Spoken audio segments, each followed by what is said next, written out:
Was the Vatican involved in the disappearances of two young girls? Why was a film director murdered just weeks before the release of his last movie? Did 10,000 football fans witness a UFO flying over them? These are some of the questions we'll be exploring today as we take a look at the strangest mysteries lurking in the dark recesses of the history of Italy. Number 10. The Ustica Massacre. The words like accident and tragedy and disaster are usually used when referring to an airplane crash, but not so much the word massacre. And yet this is exactly how Itavia Flight 870 is remembered, the Ustica Massacre. On June the 27th, 1980, a McDonnell Douglas DC-9 passenger jet was flying from Bologna to Palermo when it crashed into the Tyrrhenian Sea near the island of Ustica, killing all 81 people on board. Since then, controversies and conspiracies have swirled around what actually brought down the airplane. Both mechanical failure and pilot error have been ruled out. Someone else caused that plane to crash, and the most popular theory is that it was hit by an errant missile when it got caught in the middle of a dogfight between NATO warplanes and Libyan MiGs. However, no official investigation ever mentioned who fired the lethal shot, and both the Italian military and the Secret Service have been accused of stonewalling the inquiry and covering up the tragedy. Multiple military officials were charged with high treason and obstruction of justice, but nobody was ever convicted. Number 9. The death of Juan Borgia. The Borgias represent one of the most infamous families in history, having become synonymous with the intrigues, corruption, and power struggles that were all the rage at the royal courts of Europe. Nobody was safe with them, not even the Borgias themselves, if rumors are to be believed. During the late 15th century, the head of the family was Rodrigo, better known as Pope Alexander VI. In 1488, he made his son Juan Borgia the Duke of Gandia, and this was very much to the chagrin of his other son, Cesare. Now, Cesare Borgia is one of the main reasons why the family gained its callous reputation, due to his ruthlessness and his lust for power. Therefore, when his brother was murdered in 1497, many people pointed their fingers at Cesare doing a little bit of house cleaning. Juan Borgia disappeared on June the 14th, 1497, after leaving a dinner party in Rome. His body was fished out of the Tiber a few days later. He had suffered numerous stab wounds, but still had his coin purse, so he was not killed during a robbery. The culprit and his true motive remain a mystery. Number 8. The Vatican Vanishings. On June the 22nd, 1983, 15-year-old Emanuela Orlandi vanished right off the streets of Rome as she was returning home from a music class. During the investigation, it was revealed that another girl of the same age, Mirella Grigori, had suffered the same fate just 40 days earlier. Were the two disappearances connected in any way? Officially, there's no answer to that question, but all theories that have been put forward suggest that the two girls had been kidnapped by the same person or persons. Some said it was the mafia, while others pointed the finger at a Turkish ultranationalist group called the Grey Wolves. But what really poured petrol onto the fire were accusations that the Vatican was involved, and such claims came from within the Vatican itself.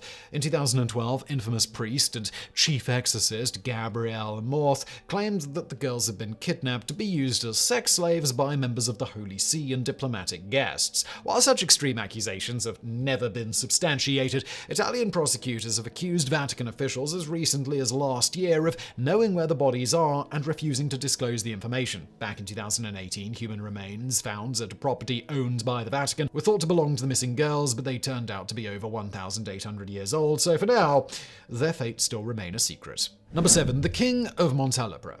Let's move on to one mystery where we can bring closure with some degree of certainty. The fate of Salvatore Giuliano, the notorious Sicilian bandit known as the King of Montelepre. During World War II, Giuliano and his band of not-so-merry men took advantage of the chaos that surrounded them to run roughshod around the hills that surrounded Palermo.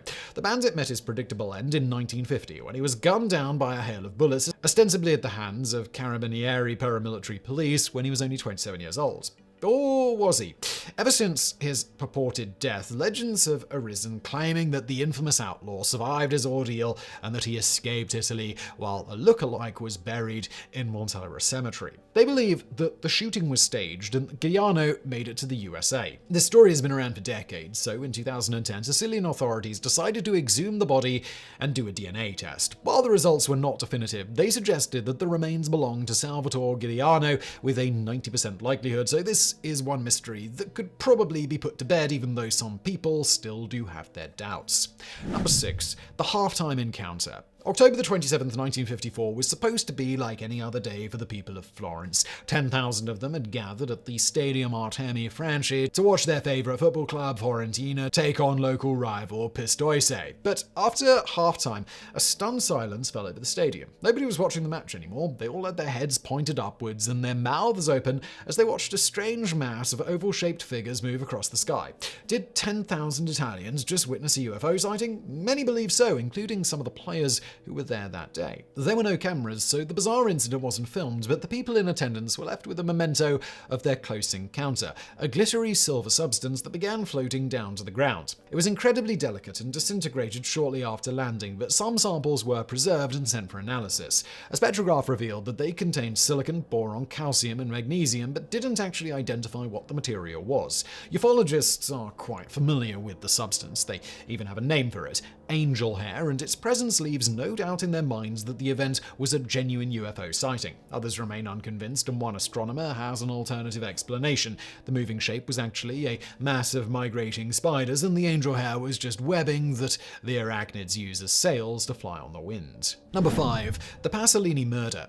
Italian film director Pier Paolo Pasolini is best remembered today for making Salo, or The 120 Days of Sodom, which is considered among the most graphic and disturbing movies ever made. But just a few weeks before the film was released, Pasolini was murdered, his body beaten to a pulp, and run over by a car multiple times on the beach at Ustica. The only person charged with the crime was a 17-year-old male prostitute named Pino Pelosi. He was Pasolini's date for the night and was caught by police hours after the murder while speeding in the film director's stolen Alfa Romeo. He confessed to the deed, saying that he and Pasolini got into a fight after refusing some of his more extreme sexual demands. Except that he didn't have a mark on him. Even so, Pelosi was arrested and convicted alone, even though the medical report concluded that Pasolini had been beaten by more than one person. Many people were never convinced that this was what actually happened, and in 2005, Pelosi retracted his statement, claiming that 3 other men with southern accents attacked Pasolini for his communist beliefs. Nobody else has been charged with the crime. Number 4. The Ghost of Sant'Angelo Bridge.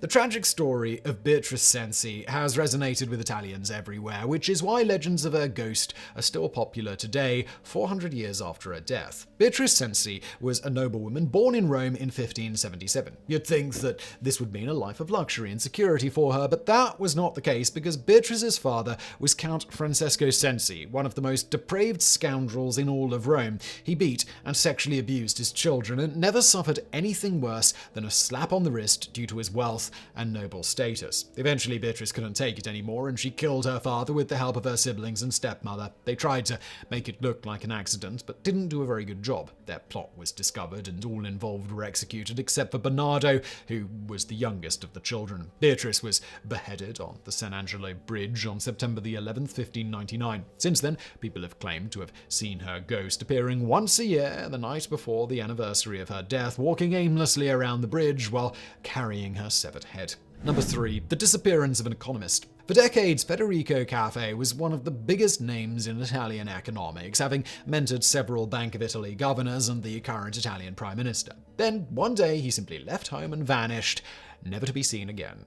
It was the morning of April the 15th, 1987, and Caffé had left his home and headed towards the University of Rome, where he had taught economic policy for almost 30 years. He disappeared somewhere on the way, and despite an extensive search by his friends, family, and the police, he was never found, and he was declared dead in absentia in 1998. Decades after his disappearance, some of Caffé's friends admitted that he had been suffering from depression, mainly due to memory problems that impeded his writing.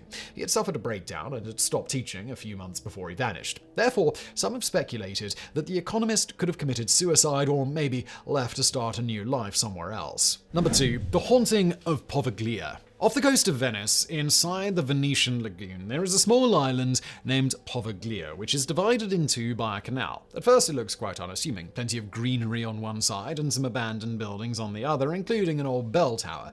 Few would suspect that this tiny strip of land has the reputation of being one of the most haunted islands on the planet. During the late 18th century, when Venice was hit by a plague pandemic, this island was turned into a lazaretto, a quarantine station. In reality, though, all the plague victims, even people who showed the slightest signs of sickness, were simply sent to the island by force and left to die. Up to 160,000 people met their end that way, then they were dumped into plague pits and burned. This alone would have been enough to grant the island its eerie reputation, but during the early 20th century it was turned into a mental asylum.